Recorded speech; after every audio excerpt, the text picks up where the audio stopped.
Week 23 of the 2025-26 NBA season is over, which means it's time to run it back.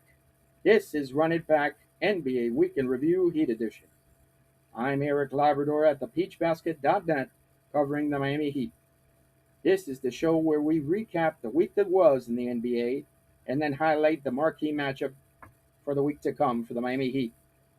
In reviewing the week, the Heat went 1-2. They lost to the Spurs on Monday night, showing an unhealthy fear of Victor Wembanyama. For me, I personally like the Knicks that they employ physicality against Wembanyama, even though he continues to shoot well, and not try and dribble around him like some other teams like the Houston Rockets. Then on Wednesday night, they stole the first game in a two-game set with the Cavaliers. Jarrett Allen wasn't in the game on Wednesday, and it made a huge difference. On Friday, the Heat actually scored 128 points, which was 8 points more than Wednesday, but they gave up 149 to Cleveland. A little perspective for the Heat fans: Miami's a game behind the Sixers and 2 games behind the Hawks for the 6th seed. They have the tiebreaker against the Hornets, so they're 2 games up on them instead of one like in the standings. They're 1-1 in the season series against the Sixers and 2-1 against the Hawks. So, bottom line, the Heat still control their own destiny. All they have to do is get out on the court and prove it. Moving on to our power ranking segment, we start with the only objective overall top 10 NBA power rankings anywhere. You can read more about how we get to these rankings and see the entire list at thePeachBasket.net. The Heat constantly have been hovering around the middle, between 7th in the East, 15th overall in the NBA. That's where they are now. The top 5 teams are probably going to be competing for the Final Fours in each of their respective conferences: the Knicks, Celtics, Pistons, Spurs, and Thunder. In our standout stats segment, Norman Powell led the team over the last 3 games with 18.3 points per game.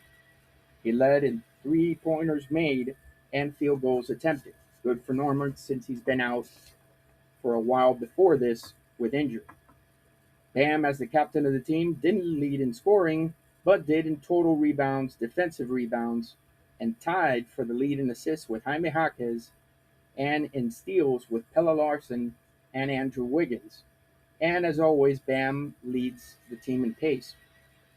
Khalil Ware didn't end up in the rebound stats, but tied with Myron Gardner with a block a game. Jaime Jaquez, as I said, averaged 4.7 assists per game, and Pelle Larsson and Andrew Wiggins had 1.3, averaged 1.3 steals per game.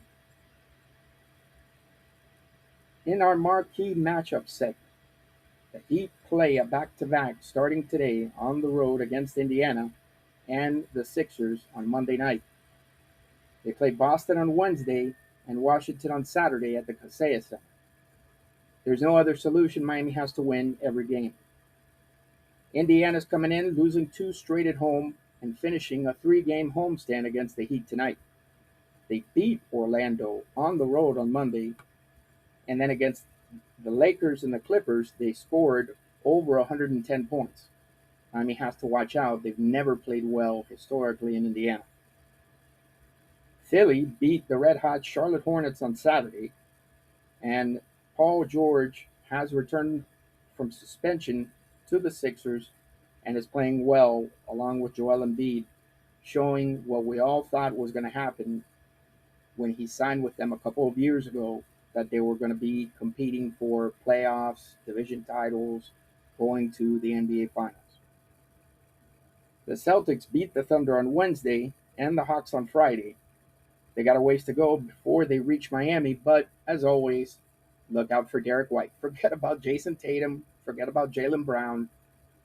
Derek White has won all the battles, even though he lost the war in the 2023 Eastern Conference Finals.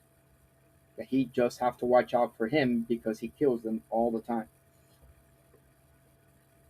And in the next segment with artificial intelligence, the number of Heat players that have missed games due to injury, Tyler Hero is at the top of the list, missing 47 games.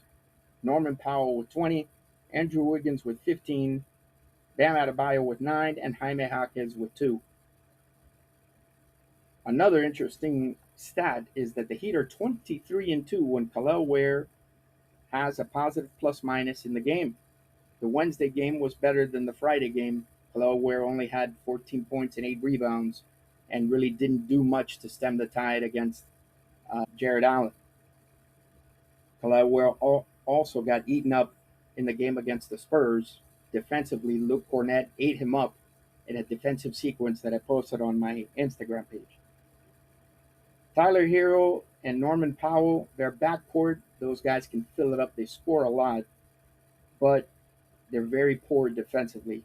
Even though in an article by Heat beat writer Ira Windeman, Coach Eric Spoelstra is going to continue to put that combo on the court.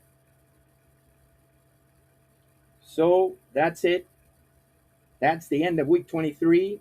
We'll see what the Heat can do at the end of week 24 when we run it back. Have a good day, everybody.